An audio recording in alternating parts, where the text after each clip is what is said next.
Welcome to Honor the Land. I am Max Loeb, Loeb's Leads here with Chef Zay, coming off an 18-13 win on the road in Jacksonville. Both of us boots on ground.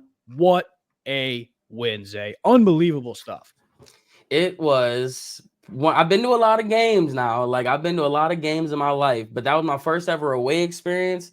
And that was just, I don't know if it was because I was sitting front row or what, but something was different about that. Even though it was the Jags, I had a fantastic time. How about you? It was unreal. Unreal. Shout out to the people of Jacksonville. We were talking a little bit too.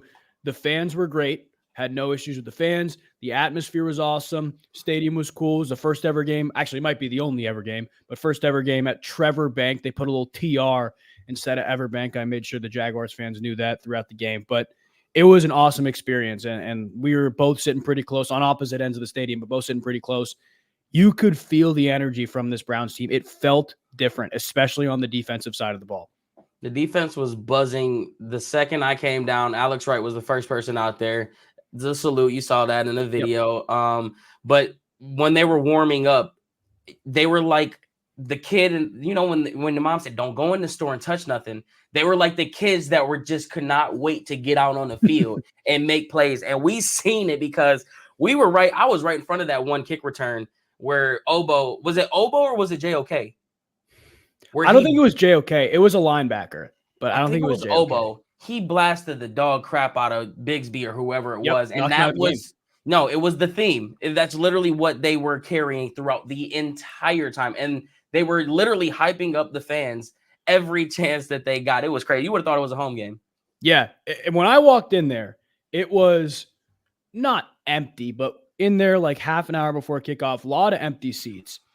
Then it filled up for kickoff, but the half hour before, it was pretty evenly distributed between the Browns fans and the Jaguars fans. The Browns fans were loud. Jaguars fans did a good job too, and there was that stretch where they scored and then almost had the strip sack on Deshaun 2 plays later. That was the loudest I heard the stadium. The momentum was there, but the Browns fans were loud the entire game. It definitely played a part, and I was in that little end zone where Alex Wright had the safety, and people were losing their minds. It felt at times like a Browns home game. So shout out to the Dog Pound. Shout out to all the other Browns fans for showing up. I met a couple great people pregame, actually some John Carroll alum too. So awesome to see that. Awesome to see Cleveland traveling, or Cleveland that lives in Florida, resides in Florida, showing up to those games. But the defense was unbelievable. And we could talk about Myles Garrett all we want. We could talk about that secondary.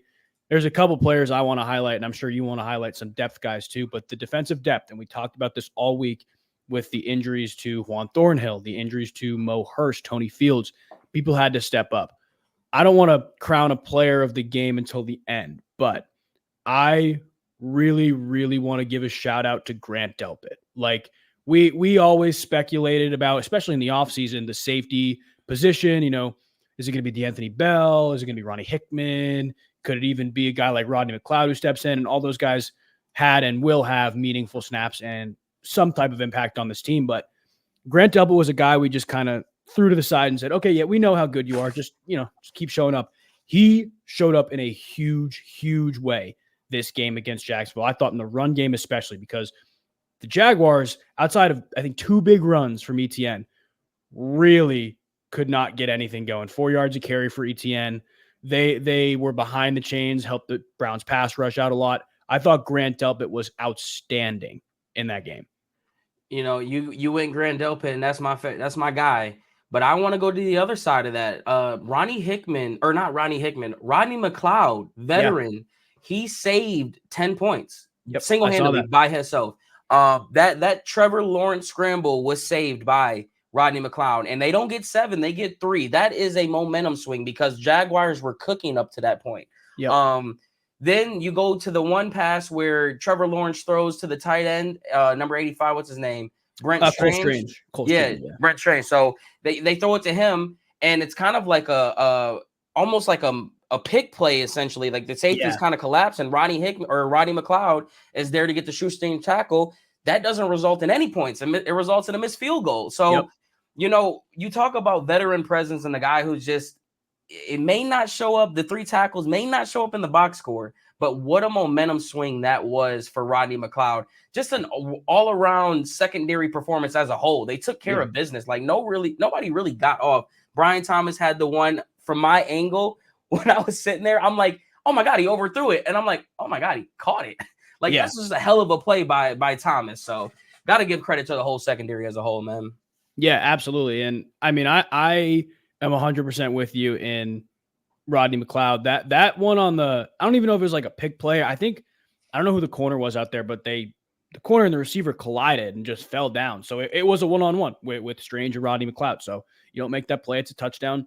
And that like 4-minute stretch, that momentum could have changed in so many different ways. Like the drive the Browns had before that, it was a 2nd and 7, I believe. Deshaun Watson gets crushed from the blind side, but holds on to the football. And this was just after the Jaguars had scored a touchdown. He gets absolutely demolished, but holds on to the football. If he drops that ball, the Jaguars recover. All of a sudden, it's 16-10, and you're the Jaguars have a 1st and 10, probably in the red zone or just outside the red zone. Momentum changing stuff. Those 4 or 5 minutes, those drives, unbelievable stuff from the Browns. DB depth stepped up. Alex Wright had a great game along the defensive line, really, really stepped up. I was really impressed with his performance. We talked about it. You lose a starter in Mo Hurst. Somebody really, really has to step in. How about Quentin Jefferson with the sack? Quentin Jefferson was all over the place. Actually had a sack negated with a penalty too, so he could have had 2. He was everywhere. It's almost like they're picking up where they left off, right? Like this is the defense that we know and love. And you know me, how high I am on Alex Wright. Yeah. There's something about his preparation. There's something about his work ethic. Like it's hard to get a grasp and see behind the scenes and stuff. But just knowing Alex Wright personally, seeing the clips and knowing and just him telling me what he does in the offseason. We're talking about a guy who, after the season was over, was in offseason training during the Super Bowl. Like Super Bowl day, he was already training. A lot of guys aren't doing that. And it goes to show you. And I always tell you, every time I've seen him at practice and stuff like that, he's a sponge to Myles Garrett. He's learning from the best in the game, arguably one of the best to ever play the position at all. And you are seeing it. And there's going to be a time where the contract comes up. He's earning a right to be a Brown and Orange for a long time. But you mentioned Jefferson, veteran guy. Like, it's those plug and play guys that have such an impact on this game that the credit don't get enough of, because we look at Amari Coopers of the world, the Myles Garretts of the world, the Grant Delpits and the Wards of the world. But how about Andrew Berry yet again going out and getting some guys on the cheap and them having a drastic impact on it? It's almost like it's just second nature, but yet they don't want to look at that and give them the credit for it. Exactly. And speaking of plug and play guys, unfortunately done for the year, David Bell. But David Bell was huge in the first half in that game. Obviously, prayers up for him. It's a hip injury. He requires surgery. He will be done for the year. We see who steps in with the Browns receiver depth as time goes on. Maybe Kadarius Toney. We wait to see. But David Bell, 3 catches for 27 yards, all in the first half. Enormous third down conversion. And we talked about it, like when they originally waived him, that was your guy on 3rd and 4th down, or at least on a good amount of them. Like now what? He stepped up. We'll wait to see who steps up in his absence. Elijah Moore, another guy, not necessarily a plug and play guy, but when you talk about the playmakers the Browns have, trying to fill in for David Njoku, we were talking about Jerry Jeudy, Amari Cooper, who we will both talk about probably in different lights a little bit, but you didn't really talk about, none of us talked about Elijah Moore. 6 catches, a couple huge catches on the first drive as well. The dude stepped up when he needed to and took advantage of this Jaguar secondary that was beat up. Like the Browns took advantage of a beat up secondary. That's the first time I've seen them do that in a while. And that was one of my keys to victory as well. Like, attack the secondary. Like, you got backups in. And I think what people need to realize with Elijah Moore, like, don't think Elijah Moore is ever going to be a 6 for 120 guy. That's not what we've seen it for. What is this, year 2 or year 3 of the experiment? This is year 2. Okay, so we've seen it now. This is the same thing we saw last year. So it shouldn't be like, oh my God, Elijah Moore isn't being used. No, they're actually utilizing him the proper way. He's gaining 8 targets a game, basically. So there's clearly a focal point for him in this offense. So stop looking at the box score and see the value that he brings on the field. I think the bigger story in that isn't even the Amari Cooper. I'm not really worried about Amari Cooper. Is it a little concerning with all of the stuff this offseason? Sure, I'll listen to you. But the Jerry Jeudy thing is by far. I mean, I don't remember if you remember the video I made it from the Muni lot. The guy said, I think Jerry Jeudy could be wide receiver 1 this year. And we all were like, whoa.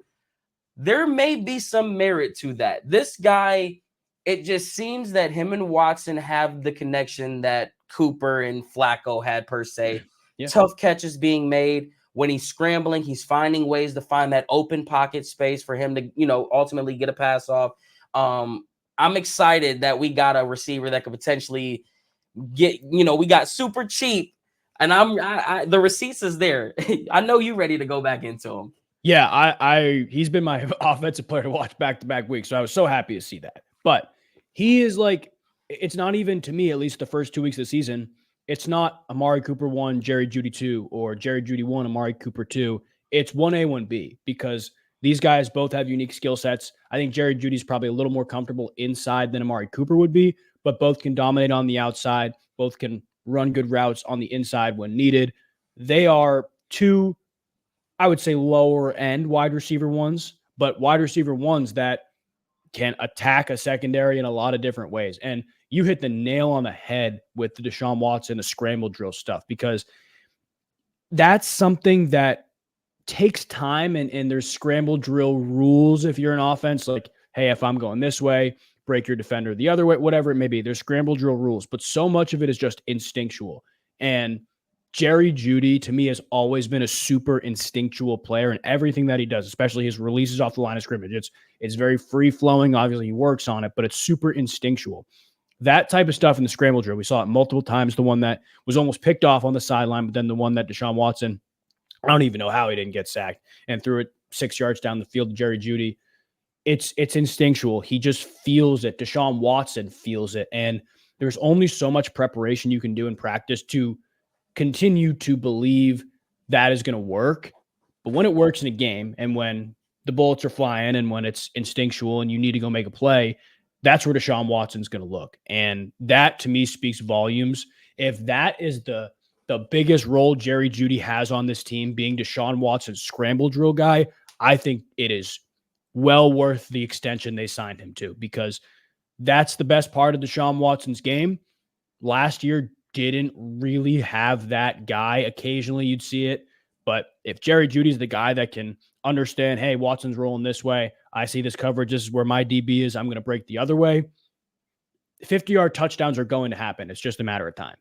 I mean, literally, we're talking about this game could have been way more wide open. Amari Cooper dropped a potential touchdown or an opportunity for us to score a touchdown. Like, we're not even talking about Amari Cooper having a good game yet with Jerry Jeudy. Imagine when both of these guys pop off at the same time. And then if Kevin Stefanski establishes the run, I mean, you ran the ball 29 times. Foreman had 14 of those, 7 of them from Jerome Ford. He peels one off for 36. It's amazing when you start the game running the ball, what it does for not only Deshaun Watson, but the offensive line, your receivers, the flow of the game. So once this thing, we haven't even seen half of the full project. We've seen a bit here. We've seen a little bit more here. I'm hoping that this Giants game is the fine tune-up game where it's like, not only is Watson throwing for over 200 yards finally, maybe 250, 225 and a couple touchdowns. Not only is Deontay Foreman and Jerome Ford getting 100-plus yards on the ground, Jerry Jeudy and Amari Cooper both have 75-plus yards. Like, we're going to be talking about 30-plus points a game, consistently, right? Absolutely. I think this is the worst secondary they're going to play, or they've played so far this year, until probably Washington the week after, 2 weeks after, whenever it is they play them. But this is a team that really, really needs to lean into what they have offensively in terms of the strengths of their team. Like, obviously, no Dave Njoku now, so that part is out of your playbook. They said he might be back this week, though. They're not ruling it out. And it would not surprise me in the slightest bit if he's back. That is who he is. But like we talked about last week, the fact that he didn't go on IR makes me think probably only going to be a couple weeks. But we wait to see with that. But watching the Browns lean into the power in the run game, Deontay Foreman taking double the amount of carries as Jerome Ford, I thought was great. And you know what? Everybody will talk about that. Everybody will talk about the volume that Foreman had. Jerome Ford looked awesome. He looked so good. He looked quick. He has an ability. I hate like comparing him to Nick Chubb, but he has an ability to stick his foot in the ground and break a run to the outside that like it reminds me so much of Nick Chubb. It reminds me of what Saquon Barkley would do when he was very early on in his career too. Just sticking his foot and bouncing into the outside when he knows he has leverage on those interior DBs. It's unbelievable. And he can turn a corner. He's fast enough to do it. I think if that's the approach the Browns take, where it's Foreman getting the dirty yards, being the first, maybe second down guy, and then having Jerome Ford come in occasionally when you need the big explosive runs, I think is a huge, huge recipe for success for this team, especially if you feel like you need to establish the run game or you're not matched up well in the secondary against the other team. Getting the hard yards with Foreman, doing that, making sure Jerome Ford gets his touches because he is more explosive.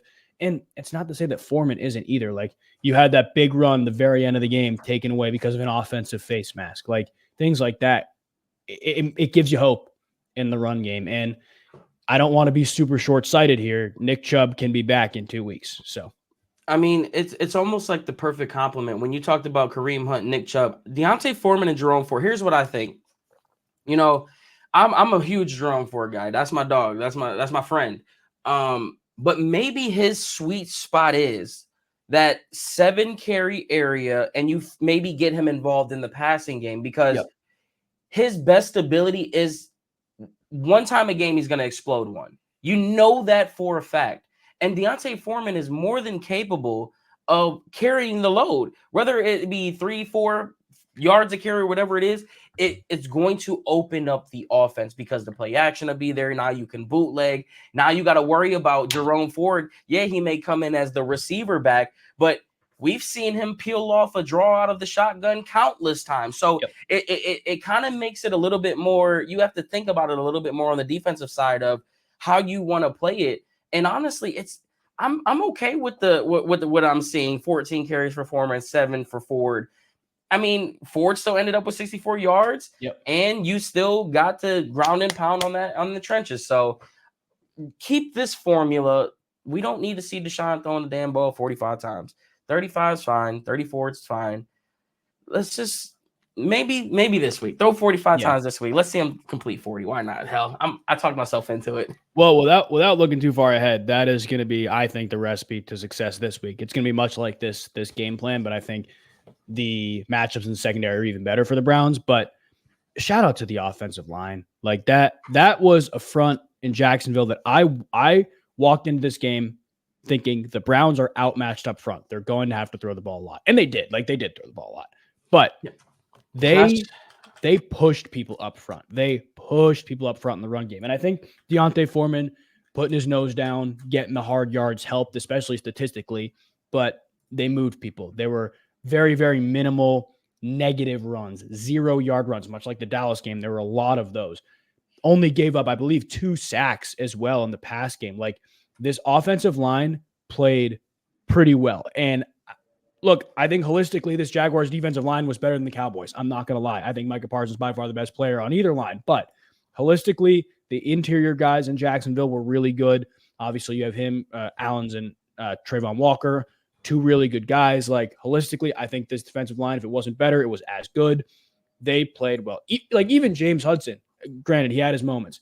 He played better than he did in week 1, which was so awesome to see.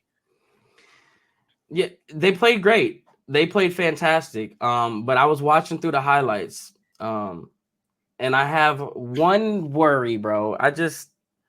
You know me, man. I like reading body language. I like watching. Am I able to share? Am I able to share something? Yeah. Is it a video or a picture? It's just a YouTube. Can I share my screen? Let me see if I can do this. Hold on. Let's see. All right, I got it up. Yeah, share it. I think. Oh, actually, I may have to add it to stage. Okay. Yeah. Just watch this. Tell me what you notice. Did you see it? No, I didn't. Watch it again.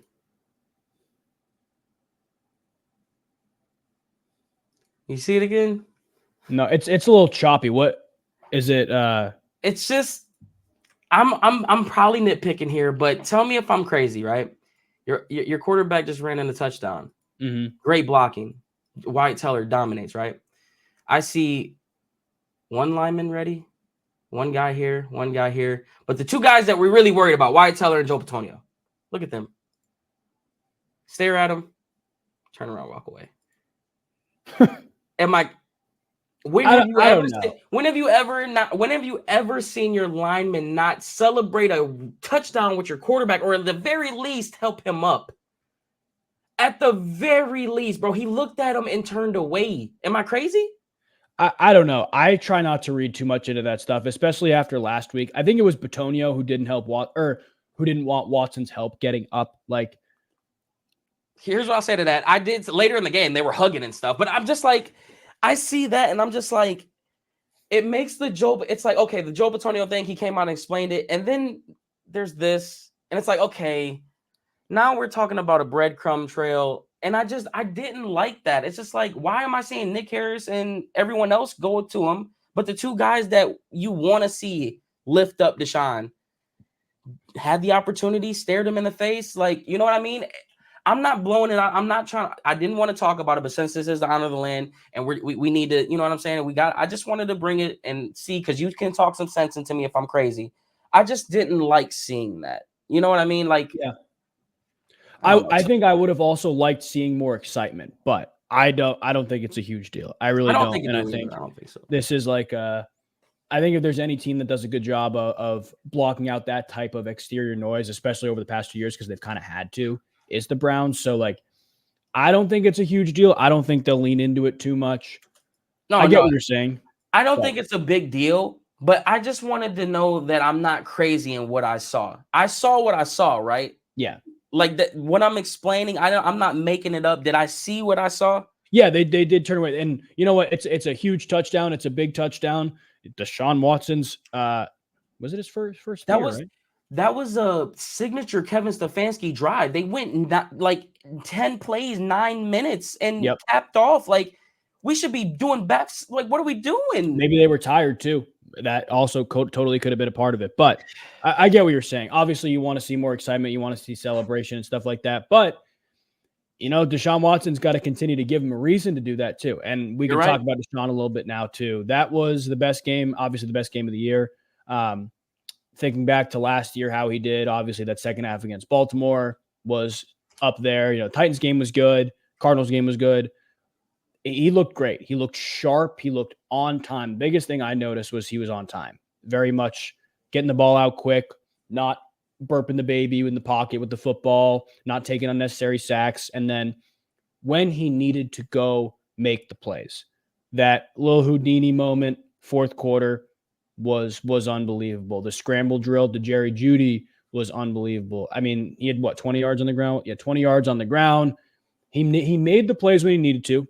He didn't do anything extremely stupid. That scramble drill to Jerry Jeudy that was like a 20-yard pass was almost intercepted. It wasn't, but that was the best I've seen Deshaun Watson look this year for sure. He looked super comfortable, on time, and that last drive actually wasn't. It would have been the second to last drive technically, because the Browns got the ball back. We got to talk about that third down play call too for Kevin Stefanski at the end of the game.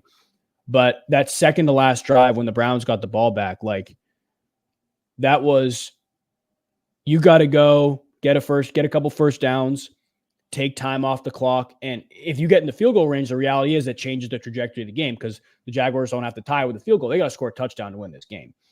That 40-ish yard bomb to Jerry Jeudy down the sideline was a big boy throw. That was a really good throw. And then a couple plays later, you avoid a 10-yard loss and a sack and turn into a 6-yard completion to Jerry Jeudy with that ridiculous scramble and throw.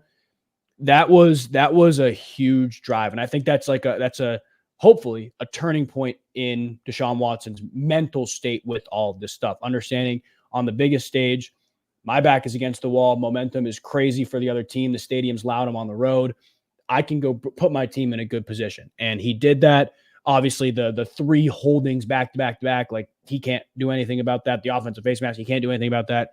But you eliminate penalties, and the Jaguars don't get the ball back. That's the reality. And if they do, they're down by a touchdown. So I loved what I saw from Deshaun Watson overall. That last drive was pretty impressive. The 90-yard whatever drive was pretty impressive. They continue to answer the bell. That's what I saw the most of the Browns. They answered the bell, not always in the best spots. The defense did a really good job putting them in good spots, but not always in the best spots. Continued to answer the bell, backs against the wall, made plays. And that was what I took the most away from this game, because 16 points from an offense, it's not going to be enough down the line, especially against good teams. But there are some positives to take away in that sense for sure. You know, I want to touch on the one thing first on that last drive. As much as Deshaun should have just took the sack, I agree, especially watching back on it. You know, you got to put him in a better position to win. You run the clock out there. You have 2 timeouts. They have 2 timeouts left approaching the 2-minute warning. Regardless of what the outcome is, they use a timeout. If at the very least you get the 2-minute warning out of the way. So Deshaun shouldn't have even been throwing the ball there, number one. But I think, you know, it was a friendly reminder, because Deshaun has been limited in his time here with injuries and stuff like that. I think people forget when it's crunch time, you're going to get that guy. Yeah. And the last time we got that guy, we beat the AFC North and the best team in the league. And I think, you know, he's finding again, it's almost like you got to restart the engine back up. Who can I trust in these situations and in these moments? We've seen it's crappy as it sounds, and as good as Amari Cooper usually is throughout the games. We've seen a lot of key drops and big moments down the stretch, not just from him, from David Njoku, from other guys. And I think he's finding guys a la Elijah Moore, a la Jerry Jeudy, you know what I mean, that you can look to and be like, when big plays are on the line now, I guess I'm going to go to 3. You know what I mean? Like, because Jerry Jeudy is, like you said, the one could have very easily been an interception. The other one on the scramble drill turns into what could have been a 10-plus yard loss into a 6-yard gain, because Jerry Jeudy is sticking with him and understanding that Watson can make plays happen. So I think people just have to remember that Deshaun Watson, like he says, it's not over until the whistle goes. And it's just let it go. Let the time happen.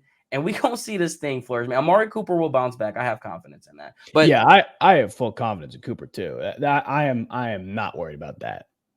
It's just you don't want to see it, because especially back-to-back weeks. Like, I need Deshaun. I think Tom Brady was talking about it on one of his I don't know if he was on a podcast or an interview or whatever it was, but he talked about getting your key guys involved early. He talked about, you want to make sure you get your running backs involved there. Like, if you're Christian McCaffrey, you're going to get him touches early. If you've got Gronk, you're going to get him his early pass early, so they can feel involved, because receivers are going to run out and do all these things. And he went down the line of why you want to get them involved early, and then you go into those other guys. I think they need to come out this week, and Amari Cooper needs to get the first 3-4 targets. Like, if you got to force feed him the ball to get him in rhythm, I am perfectly fine with that, because we need him to be at his best in order for this offense to be at the top. I agree. I'm with you in the force feed and stuff. I remember listening to that. He was on Colin Cowherd's show, because he was talking about what him and Randy Moss would do. And you kind of always also felt that. And actually, Kyler Murray talked about it last week, because Marvin Harrison had 1 catch. He talked about it last week. Like, quarterbacks have a sense when they know their best receiver or somebody that's really good is not getting the ball. Does it always mean they're going to force feed him the football? No, but they have a sense, and it messes with the rhythm. That was the biggest thing I took away from Tom Brady. It really messes with the rhythm. Maybe they're not in rhythm, and that's the reality of it. And you look at what the Browns have done to start the past couple weeks. It's not been a ton of Amari Cooper targets. Obviously, against Dallas, that first drive, the quick out that was almost picked off and gone the other way. That one, I mean, I can't remember any significant targets in the first drive or two in this game. Like, I mean, he's getting it, bro. He's got 17 targets these first 2 games, 9 in the first, 8 in the second, 2 completions in the first, 3 in the second, 2 for 16 and 3 for 11. Like, it's not like he's not getting targeted. Yeah. A lot of them are drops. I mean, a lot of them are overthrows. That first game, for sure, there were a lot of bad throws, but I think he's probably got 3-4 drops already this year. Yeah. No, I think the slant and go against Dallas, obviously that one, then the big play against Jacksonville. There was another one against Dallas as well, if I remember correctly. And there was another one in this game right across the middle. It was back-to-back plays. Elijah Moore dropped one, and then Amari Cooper dropped one, or vice versa. So it's not all like these box scores could be so. Deshaun, we could be talking about 169 yards to 225. We could be talking about 189 to 250, like on a matter of 2-3 throws. Yeah. This is why this box score watching people, it kills me, because if you can't sit here and give credit where credit is due. No, the box score is not saying Deshaun Watson is $230 million, but the visual is showing you that he's winning games and he's putting his team in position to win. Absolutely. And I think that's the biggest thing. Like, wins are not a quarterback stat, although I will kind of argue that it is hinges on the quarterback more than anybody else. But yeah, that is I'm 100% with you in the sense that you can't just look at stats really at any position, but quarterback especially, and say, hey, this is the impact they had on the game. Only threw for 150 yards. Like that's not right in my opinion. I'm sure you feel the exact same way. Yeah, and then you get deemed a Deshaun Watson supporter, and you're backing a this and that, and it's just like, can we talk about football, please? Like, can we talk about what we saw on the game? Because I don't know if you saw my video in the chart that came out. Yeah. Patrick Mahomes threw 13 passes behind the line of scrimmage. And yet everybody was killing Deshaun Watson's chart, saying that he was just a dink and dunk merchant and it doesn't matter. But yet no one is saying it doesn't matter when you're looking at a completely different chart that has literally nothing but dink and dunk, and not even dink and dunk, pass behind the line. We're talking about passes behind the line of scrimmage, 13 of them.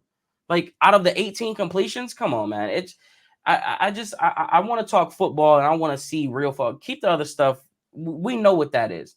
But did he look good or not? And you can't even sit here and tell me with a straight face that he looked good. So I hate entertaining it. I agree. I mean, he did look good, and there's almost no way you can argue that. I'm looking at a couple numbers here for Deshaun Watson, trying to figure some stuff out here. Looking at where he ranks in terms of starting quarterbacks and the percentage of throws that go to his first read, he's almost in the top 10. He is at the top. So, maybe Amari Cooper and Jerry Jeudy again, because they lead the team in targets like that. That's his first read. We know that. And maybe he just feels more comfortable throwing to Jerry Jeudy because Jerry Judy's been more productive. He's been able to make some plays. He's made the catches. He has absolutely made the catches, but it's just, I don't know. The scramble drill thing, I think, is real. Like, I think that shows your true connection with the receiver. And I don't know if I'm trying to think back, because like Amari Cooper's quarterback history, I guess it's been Derek Carr, it's been the revolving door, and that was Oakland, I guess, too. But the Raiders, it's been Dak.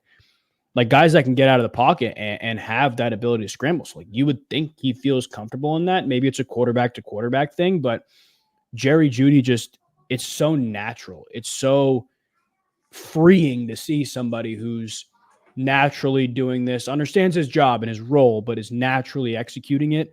It's really interesting to see. And if that is consistently the case on a week-to-week basis, that's real connection with Deshaun Watson. And that can't be like quantified by any of the stats that we pull up. That's a true connection that Deshaun Watson said, hey, I don't care who's across from you. I like your matchup. I trust you. I'm giving you the ball. As time goes on, we may see that a little bit more. I just wish I could understand why we have not seen the offense click like the defense. And I would like to understand why we saw it switch overnight because of a change of a coach. There's been a lot of moving factors with this Cleveland Browns organization. But there's been one thing that's been pretty consistent, and that's been that the offense has been drastically inconsistent. And the only thing that's been consistent in the offense has been the guy running the show. Yeah. I would like to understand why that is. Is there some logical reason why you cannot figure this out? We've seen the defense click overnight. It took Joe Woods to Jim Schwartz. And all of a sudden, we went from the bottom defense to the best over freaking night. Yep. Don't tell me you need another receiver. Don't tell me you need more offensive linemen. Don't tell me you need another offensive coordinator. Who's the guy running the show, and why can't we figure this out? I just need some logic behind it. Maybe you can convince me. I don't think there is, at least right now, there is no logic to convince you that the man behind the show is not the reason. I'm with you. It's been consistent. That's the tip of the spear. the head of all of this is the same, and it's been drastically inconsistent. That was the best way to put it. I will say this is, at least in my opinion, the best the offense has been on paper in a long time. They're operating without, I mean, if you want to say they're 2 starting tackles, go ahead. But like DeJuan Jones is a starting tackle in the NFL. So they're operating without their left tackle. It's a new system for Deshaun Watson. And obviously you have all the stuff with Deshaun Watson, the injury, the rust. And like, I hate to go back to this Deshaun Watson injury, but I want people to understand how difficult it is for a quarterback. And it's not just Deshaun Watson. It's any quarterback. How difficult it is to come back as a quarterback. It is so stupid that people don't even think about this. How difficult it is to come back as a quarterback from an injury to your throwing shoulder. Like that's so difficult to do. And I don't care who you are. A broken bone and something that's rarely happens. Exactly. And what your job as a quarterback is to throw the football. Like, I think that's just overlooked. I had shoulder surgery on my throwing shoulder, and I tell you what, when I was a kid, when I used to be able to throw and I used to be able to wind up and throw it. I used to be able to throw it. There's a certain limitation that I have and granted, I didn't do the strength training. I don't have millions of dollars to do the training that he does. Yeah. And I didn't do the physical training afterwards, but I don't throw the same like I do there. I can still sling it, but I don't have that angle that you get the most out of, if you know. Yep. And it's probably throughout the offseason was a process to figure out where is most comfortable, a process to come back from the days that you had to push yourself throwing the football. And I don't know how much the injury is affecting him right now, but it's difficult to come back from something like that. And you lose meaningful reps in the offseason because of it. Part of the reason, probably the largest reason, he didn't play in the preseason as well. So I don't know. I think patience, I hate to say patience because we've tried to be patient with the offense for like 5-6 years, but patience with this new offense is the best way to go about it. But at the end of the day, this is the best the offense has been. So if nothing changes in the offense, I don't know. There's serious conversation to be had. I'm 100% with you. And it's not like we're not trying to sit here and rain on our parade. It's just, when you finally get 2 Browns fans or 2 people that can talk logic, I think you can have a civil conversation and still be able to be excited about the victory. You can't do that on social media anywhere. You say one bad thing, all of a sudden, oh no, now you're jumping off the ship. Oh no, you want to fire us the fan. We're not sitting here saying any of this. It's a legitimate concern why I can see the defense fully locked in rhythm when something's wrong, like we saw last week, the miscommunication between Juan and Martin Emerson or whatever, that blown coverage there. They came out this week, handled business, fixed it out, got a safety, forced a lot. Why can't the offense do the same, Coach? Yeah. I just want to know, man. That's all I'm asking. I am 100% with you. I could not agree more. But as we look forward to the next week, Browns have the Giants at 1 p.m. Eastern this Sunday at home, a game you feel like you should win. We'll talk about it a little bit later on in the week. But any final thoughts before we sign off on this past game against the Jacksonville Jaguars, moving to 1-1, which is a beautiful thing? Enjoy the win. Stop being so damn negative with every storyline and every video clip and everything that you see. Like, for once, I just want to go into a week and come out of a week happy that we got a victory. I don't want to come on and teeter-totter with Browns fans. I do that enough with Steelers, Ravens, and Bengals fans, okay? I don't want to do it with my family, all right? But, with all that being said, here we go, Brownies. Here we go. All right, guys, we appreciate you again. If you're new, make sure you subscribe. Make sure you follow so you don't miss the next episode. But we will see you next time on our midweek update. Go Browns.